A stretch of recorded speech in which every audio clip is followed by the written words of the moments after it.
বাগাড়ম্বর দিয়ে দেশ চলে না ভাই। পিকনিক করতে আসেন নাই, দেশ চালাইতে আসছেন। আমার ধারণা ওনারা পিকনিক করার যোগ্য না। পিকনিক করতে গেলে আওলা বাজাই দিব, দেখবেন 3 জন খাইছে আর 2 জন খায় নাই। এত সুজানার ভাই। কোটা বিরোধী আন্দোলনের মাধ্যমে একটা সরকার হয়েছে। এই সরকার গঠনই করা হয়েছে কোটার মাধ্যমে, একদম সিম্পলি কোটার মাধ্যমে। এনজিও কোটা, ঢাকা ইউনিভার্সিটি ল ডিপার্টমেন্টের কোটা, চট্টগ্রামের কোটা, গ্রামীণ ফোনের কোটা, গ্রামীণের কোটা, এই তো কোটা। এবং পাওয়া না কোনো আপত্তি ছিল না যদি সে লোকগুলি ক্যাপেবল হতো। আমার কাছে এখন পর্যন্ত তাদেরকে খুব ক্যাপেবল মনে হচ্ছে না। তো এটা নিয়ে বলতে গেলে আবার নানা রকম বলে, অনেকে বলে হ্যাঁ 2 দিন গেল না এখনো তুমি সমালোচনা করো। ভাই আমি সমালোচনাটা কেন করি? এই কারণে করার দরকার বলে করি। আমাদের প্রধান উপদেষ্টা খুব ভালো মানুষ, উনি বলেছেন যে আপনারা বেশি বেশি করে সমালোচনা করেন। হয়তো ওনার কথাটা মানার জন্য করি, মাইনা করি, তা সহ্য হয় না কেন ভাই? নাকি ছেলে বলার জন্য বলেন যে সমালোচনা করেন কিন্তু করলে কিন্তু সহ্য করবো না? ভাই এই আলাপ করে তো কোনো লাভ নাই। একটা কথা মাথায় রাখতে হবে, আপনি এখানে আসছেন, আপনাকে কেউ হাতে পায়ে ধরে আনে নাই। আপনি দায়িত্ব নিয়ে আসছেন, আপনি বুঝেন নাই আপনাকে কি করতে হবে। এখানে উমামা কথাটা বললেন, আমি উমামাকে স্যালুট জানাই যে আপনাকে বুঝতে হবে। আপনাকে পায়ে ধরেন নাই, জানলেন না ভাই, বিদায় নেন না, কেউ যাবে না। অবসর প্রাপ্তির পর যখন কেউ পুরস্কার পায় সে নড়তে চায় না।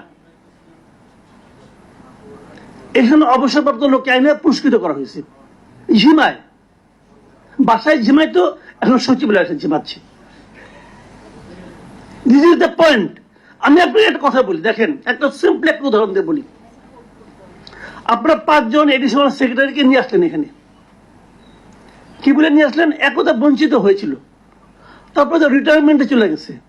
কবে রিটায়ারমেন্টে গেছে? 2014 সালে। তারপরে চলে গেছে 10 বছর। Maybe they are very talent, আমি অস্বীকার করি না। আপনারা কথা ভাবেন তো, আপনার বাসায় একটা BMW গাড়ি আছে আপনার গ্যারেজের মধ্যে, 10 বছর চালান না। আজকে আপনার চিটাগাং যাওয়া দরকার, আপনি কি টয়টা নিয়ে বেরোবেন না BMW নিয়ে বেরোবেন? সোজা হিসাব ভাই, এটা তো 10 বছর চলে না, 10 বছর স্টাডি দেওয়া হয় নাই। এর মধ্যে রিটায়ারমেন্টে যাইয়া, রিটায়ারমেন্টে টাকা পয়সা পাইয়া, মোটামুটি বাসায় শুয়ে বসে নাতি নাতিদের সঙ্গে খেলাধুলা করে সময় ওনার কাটছে।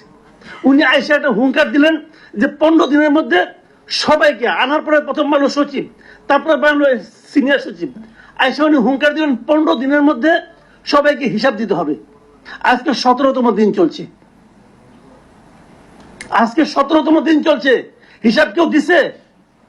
উনি নিজে দিছেন? কোন সচিব দিছে? কেউ দিছে? তো এই সমস্ত ভাই ফালতু আলাপ। হিসাব তো ভাই আমরা বুঝছি, আমাদের বাসায় একটা ক্যালেন্ডার আছে। আমি ওই দিনের 3 তারিখে ডাক দিয়ে রাখছিলাম, দেখি 15 দিন পরে কি হয়। হয়েছে কিছু? তো এইগুলো হলো বাগাড়ম্বর। বাগাড়ম্বর দিয়ে দেশ চলে না ভাই। আমি প্রথম দিনই বলছিলাম, 8 তারিখে বলছি যে এই টিম দেখে, এই টিম দেখার পর 8 তারিখে হয়েছে। 9 তারিখে আমি কন্টেন্ট করেছিলাম যে পিকনিক করতে আসেন নাই, দেশ চালাইতে আসছেন। আমার ধারণা ওনারা পিকনিক করার যোগ্য না। পিকনিক করতে গেলে আওলা বাজাই দিব, দেখবেন 3 জন খাইছে আর 2 জন খায় নাই। এত সুজানার ভাই।